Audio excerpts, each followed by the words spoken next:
Hello everyone, my name is Divyansh और आज मैं आपको प्रेजेंटेशन देने जा रहा हूँ टाइप्स ऑफ फार्मिंग पे। इसके अंदर हम डिफरेंट टाइप्स ऑफ फार्मिंग के बारे में जानेंगे, तो चलिए शुरू करते हैं। सबसे पहले हमारी आती है प्रिमिटिव सब्सिस्टेंस फार्मिंग, जिसके अंदर ये सबसे ओल्डेस्ट टाइप ऑफ फार्मिंग होती है और इसके अंदर फार्मर ट्रेडिशनल चीज़ों का यूज़ करता है, जैसे कि कुड़ाल, खुरपी और दराती जैसी चीज़ों का। और ये फार्मिंग पूरी रेनफॉल पर डिपेंड करती है।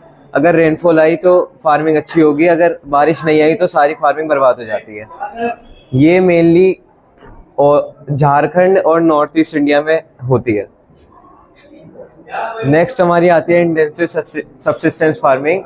इस फार्मिंग में फार्मर एक छोटी लैंड पे फार्मिंग कर रहा होता है और वो हर एक इंच लैंड का यूज़ कर रहा होता है, कोई स्पेस वेस्ट नहीं होता। ये फार्मिंग मेनली यूपी, बिहार और वेस्ट बंगाल में होती है और मेजर क्रॉप्स इसमें राइस, वीट और पल्सेस होती है।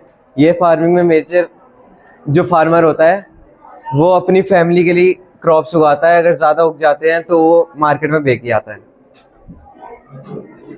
नेक्स्ट हमारी आती है कमर्शियल फार्मिंग। कमर्शियल फार्मिंग में जो फार्मर होता है पूरा बिजनेसमैन बन जाता है और वो फार्मिंग अपने प्रॉफिट के लिए करता है और मार्केट के जो रेट्स चल रहे हैं क्रॉप्स के और क्या डिमांड चल रही है उन चीज़ों को देख के फार्मिंग करता है। और इसके अंदर फार्मर मॉडर्न टेक्निक्स का यूज़ करता है और मॉडर्न मशीन्स का यूज़ करता है अपनी फार्मिंग का प्रोडक्शन और बढ़ाने के लिए, जैसे ट्रैक्टर्स वगैरह का यूज़ करता है। और ये इसमें फार्मर कॉटन, शुगर केन और वीट वगैरह उगाता है।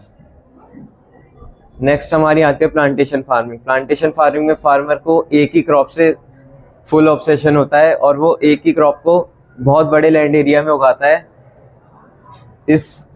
इस फार्मिंग में बहुत लेबर होता है और बहुत सी मॉडर्न मशीनरी होती है। कुछ लोग प्लांटिंग का काम करते हैं, कुछ लोग प्लकिंग का काम करते हैं। एक टाइप से पूरी कंपनी चल रही होती है। और इस फार्मिंग में अगर हम लैंड एरिया को देखते हैं तो काफ़ी बड़ा होता है और इस फार्मिंग में काफ़ी 3 से 5 साल भी लग जाते हैं कभी कभी, लेकिन जब क्रॉप उग जाती है तो पैसा भी सॉलिड मिलता है। नेक्स्ट हमारे आते हैं मिक्स फार्मिंग। मिक्स फार्मिंग में फार्मर दोनों चीज़ों से एंड कर रहा होता है। एक वो फार्म में अपने एनिमल्स को पाल रहा होता है और वहीं पे फार्मिंग भी कर रहा होता है। इससे उसको लॉस होने के चांसेस कम होते हैं। अगर उसको फार्मिंग से कम पैसा मिला तो वो अपने जो उनके जानवर है उससे पैसा कमा लेता है। और ये मेनली पंजाब, हरियाणा और यूपी में होती है। और अगर फार्मर को क्रॉप्स वगैरह में मैन्योर चाहिए होता है तो वो अपने जो उसके काऊ डंग वगैरह है उससे यूज़ कर लेता है और जो क्रॉप्स में से वेस्ट बचता है वो अपने एनिमल्स को खिला देता है। नेक्स्ट हमारी आती है शिफ्टिंग कल्टीवेशन। ये भी एक ट्रेडिशनल मेथड है फार्मिंग का, जिसके अंदर फार्मर्स ट्रीज़ को काट के और वहाँ पे उनको जला के सॉइल की फर्टिलिटी को मेंटेन करते हैं और फिर वहाँ पे फार्मिंग करते हैं। लेकिन जब सॉइल की फर्टिलिटी ख़त्म हो जाती है तो फार्मर वहाँ से मूव ऑन कर जाता है नई जगह पर, जिससे और वो अपनी सॉइल को ऐसे ही खुला छोड़ देता है जिससे सॉइल नेचुरली फर्टाइल हो जाए। ये मेनली मिजोरम और नागालैंड में होती है और कॉमन क्रॉप्स इसमें राइस, मेज और वेजिटेबल्स उगाते हैं।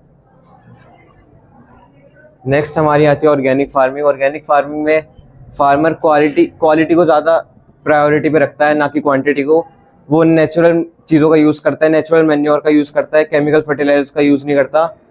और जैसे आजकल ऑर्गेनिक चीज़ों की डिमांड बढ़ती जा रही है तो ऑर्गेनिक फार्मिंग फार्मर ज़्यादा से ज़्यादा करते हैं, जो हमारे एनवायरनमेंट के लिए भी काफ़ी अच्छा है और हमारे फ्यूचर के लिए भी काफ़ी अच्छा है।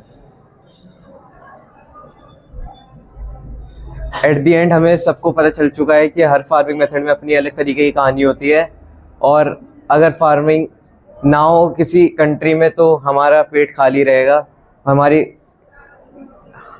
हमारी इकोनॉमी पे भी बहुत बड़ा वो आएगा, चेंज आएगा। Thank you.